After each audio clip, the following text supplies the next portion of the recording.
Alright guys, welcome to another episode with QUIZME Soul Architect Edition. Yes, here's my guest, AF. AF, Yeah. please introduce yourself.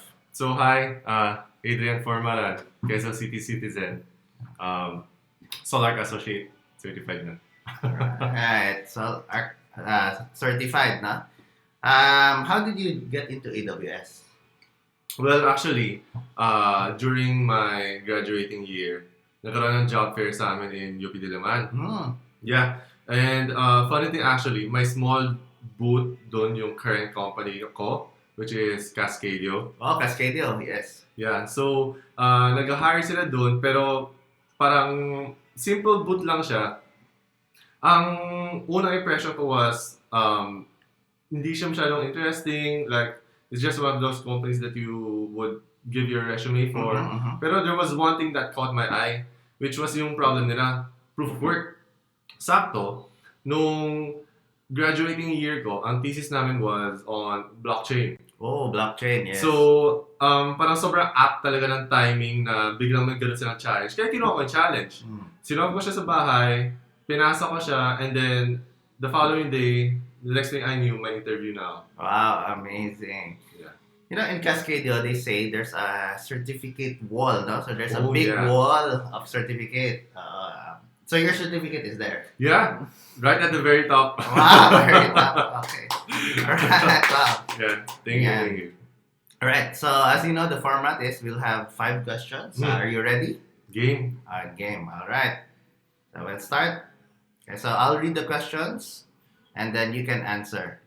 So let's start with the first question. What does Cognito use to create unique identities for users and authenticate them with web ID providers? Okay. So, ang una kong nakikita dito is yung mga key terms. Cognito, unique identities, as authenticate using web ID providers. Halos buong sentence na yun, ha? Daming key terms, no? Yeah. So, first option, identity pools. Second option, user pools. Third option, IAM groups. Fourth option, IAM users. Okay. So, let's remove muna yung mga obvious options na hindi correct here, which is yung IAM groups and IAM users. Why? Because una, ang service nga na di-discuss is Cognito, which is different from IAM. Okay? So, ang remaining options na natin is identity pools and user pools. What I remember for Cognito is kapag identity pools yung gamit mo, you're only given temporary creds to authenticate your application or to your website. Whereas for user pools, bibigyan ka niya talaga ng identity account for the user. So I think the option for this is, the correct answer is user pools. Is that your final answer? That's my final answer. Let's see. User pools? Is it user pools, guys? Let's see. Wrong. It's identity pools. No, sayang. Sige lang, bawi na lang, bawi. Yeah, see. Okay, let's try another. Interesting daw. That's not. Identity pools.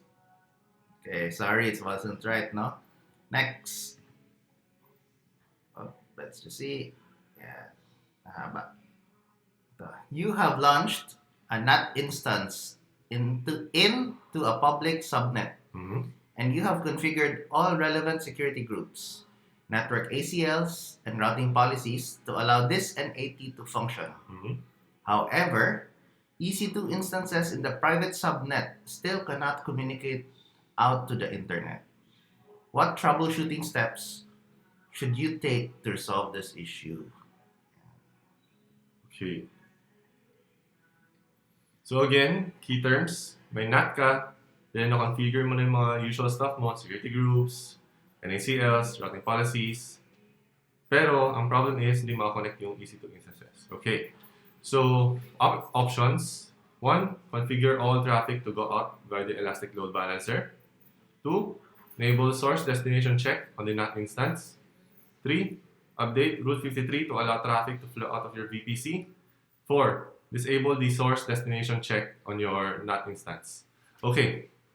So, let's remove yung mga medyo obvious na hindi tama sagot, which is yung first and yung third. Why?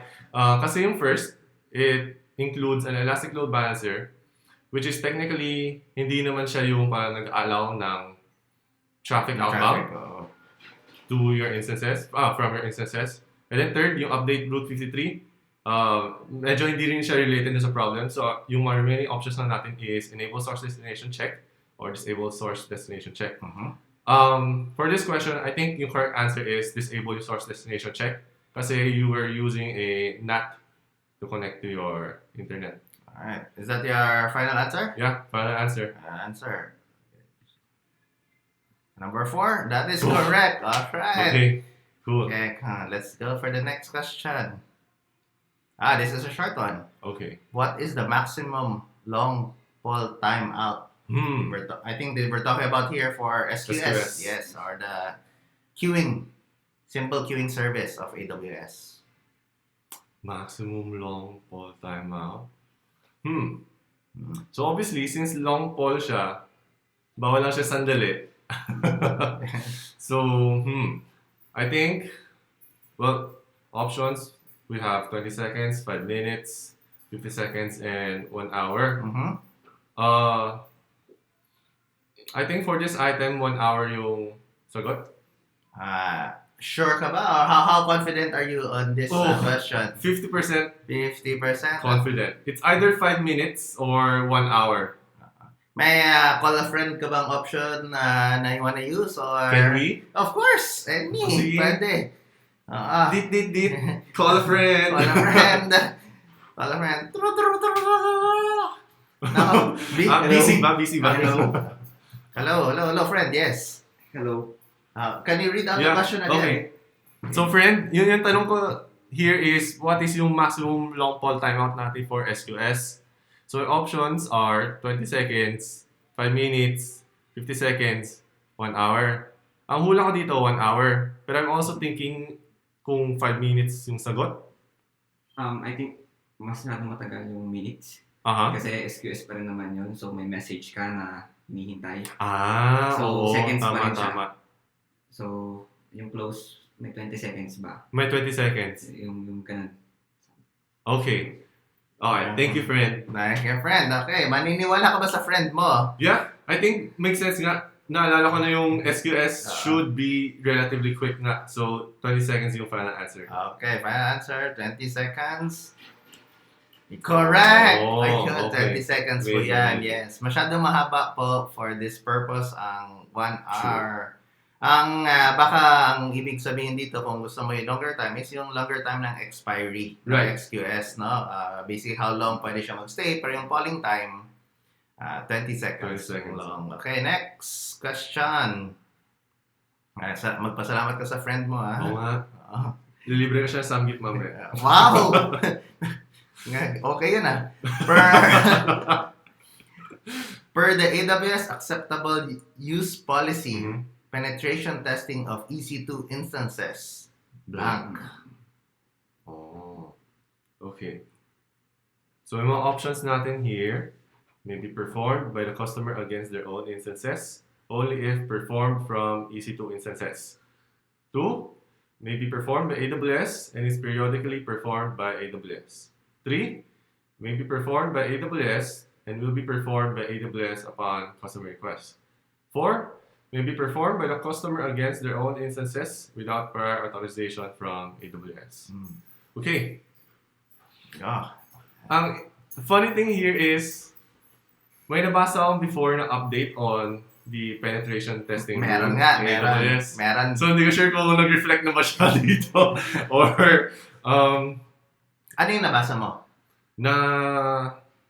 Don't remember the exact details pero I think ang sabi nga is, hindi mo na kailangan magsabi if you wanna do penetration testing. So parang number 4 yun? Yeah, parang number 4 siya. Sige, I'll trust my gut here. I'll go with option 4. Option 4, okay. Final answer. Let's see, number 4. Answer. Let's see if updated. Yes! Correct. Okay. So if nag-take ka ng exam X years ago, baka mali yung sagot mo. Yeah. Pero yes, I think 2017? Yeah, pa yeah. na-release yun na pwede you can do performance, penetration test already against your own instances. Yeah. Yung mga 2017 yun. So, part na yan. So, kung may mga exams kayo or mga tutorials na sinasabing bawal yun, outdated yun. So, instead, kuha na lang kayo sa mga bagong trusted source ng mga ating group, no? Like, for example, yung sa Tutorials Dojo, yung updated siguro yun. Napaka-updated nun. Right? Okay, let's go for our next question. Ito, may iksi lang din. Okay. Which AWS service allows you to back up data stored in your own data center as EBS snapshots stored in S3? Oh. Okay. So, mga options natin here, we have Snowball Edge, we have Volume Gateway, Gateway Stored, Volume Gateway, Gateway Cached, and then we have File Gateway. Okay, so let's eliminate yung not so probable option natin, which is si Snowball Edge. Why? Because, first of all, you gotta think about yung cost and yung purpose ni Snowball Edge, which is for migration. Ang hinihingi sa tanong is for backup storage lang ng data center data mo. Okay. So, what I'm considering now is sina Volume Gateway, Gateway Stored, and Volume Gateway, Gateway Cache. Because si File Gateway actually, what I remember is you use it to connect your data center storage to S3. Okay. So, my final answer for this question is Gateway Stored. Gateway Stored? Yes. Okay, let's see if tama yun. Let's see. Gateway Stored nga ba, guys? Tama yan! Okay. Bakit hindi Gateway Cache yung napili mo? Well, ang Gateway Cache kasi is if you want to keep your files locally din sa data center mo, gusto mo sila ma-retrieve na mabilisan, tsaka mo magagamitin si Gateway Cache. If you really want a backup solution lang for your data center, it's better to use Gateway Stored. Cheaper. It's cheaper also. Kasi ang caching nga, the purpose of caching nga is closer and faster retrieval. Wala naman sa question yun. Yeah. Okay, let's go for our last question. Oh, game. Okay. Ito, mahaba. Favorite. Oh, mahaba na. Swerte, haba. Wow. You have designed a CloudFormation script to automatically deploy a database server running on EC2 with an attached database volume. This CloudFormation script will run automatically when a predefined event takes place. The database volume must have provisioned IOPS and cannot have any kind of performance degradation after being deployed. What should you do to achieve this? Yan, very scenario-based, guys. Very typical questions in the exam, actually. Very scenario-based, yes.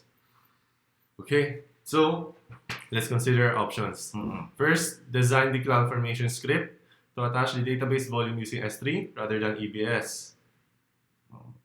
Okay. May thoughts ka ba dun? Ang thoughts ko is, for provisioned IOPS, you don't want to typically use S3 kasi una-una, mabagal siya compared to using EBS kasi hindi siya directly attached.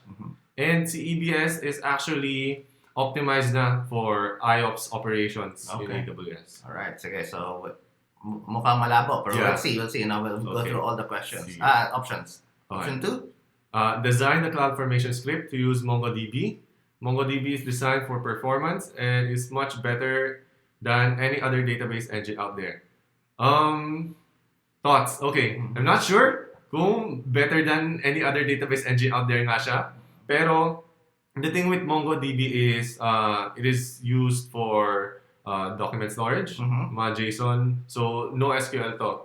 Hindi naka-indicate doon sa question if SQL or no SQL database din in the launch. Pero, let's keep the option in the pocket. Okay. Sige. Option 3? Option 3, test the CloudFormation script several times and load test it to a value matching the anticipated maximum peak load. Hindi nga masyadong hindi niya sinasagot yung question directly. It's just giving you parang an option on how to measure yung peak load mo. So I doubt na ito yung isa sa mga correct options natin. I see. Okay. Option 4, using a combination of CloudFormation and Python scripting, pre-warm the EBS volumes after the EBS volume has been deployed. One thing to note here is yung sentence na pre-warm the EBS volumes because last I remember, according to AWS docs, hindi mo na kailangan i-warm yung EBS volumes mo to use them fully. Okay, so I'm not considering this option as well. Okay. Next, you should not be using CloudFormation. Instead, it will be better to script this using code deploy. Binigyan ka ng other option. Nagkaroon tuloy ng code deploy ngayon. Well, the thing with code deploy is, from the name itself, you're deploying code into an application usually. So,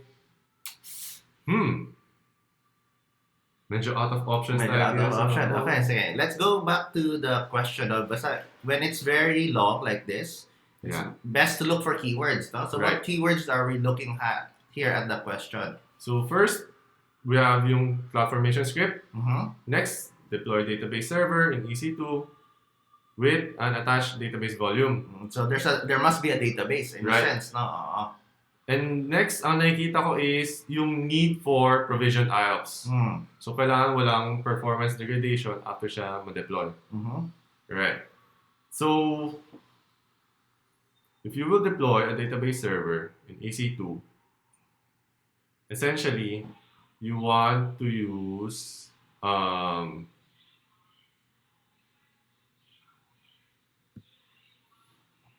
my gut is telling me to go with option. We'll be right back. Option will be right back pala. Yeah, actually, medyo mahirap yung question na to, no? Yeah, kasi maraming possible scenarios na to solve this question actually. Pero for now, my gut is telling me na let's go with option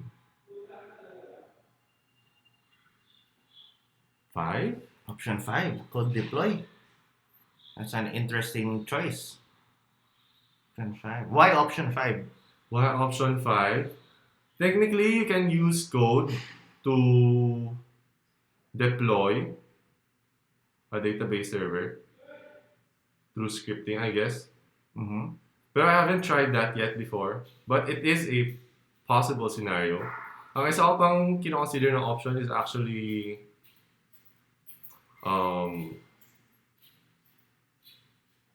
option 2. Option 2.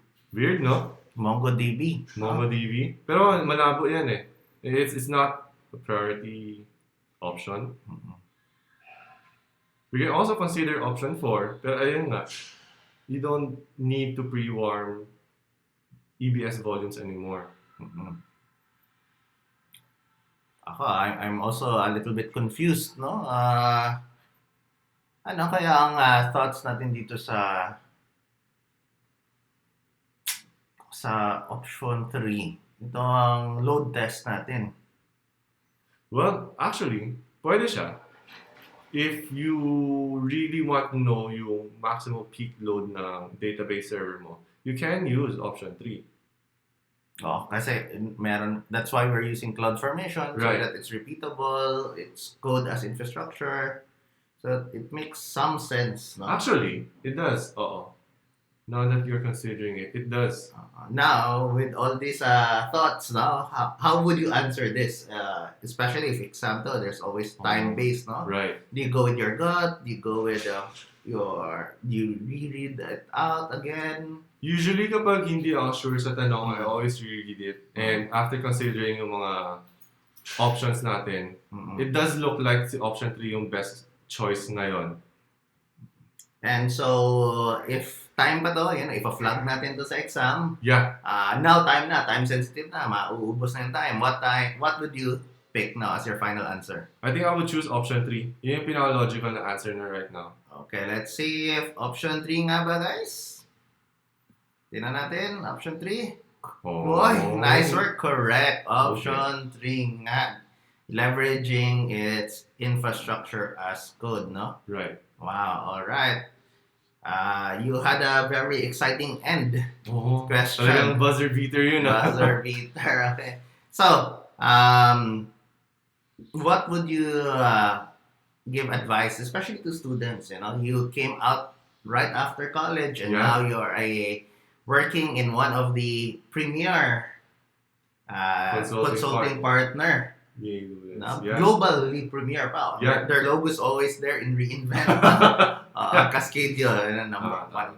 So it's very possible for a student fresh out of college to get into one of the top consulting partners. So what is your advice for students going into the cloud?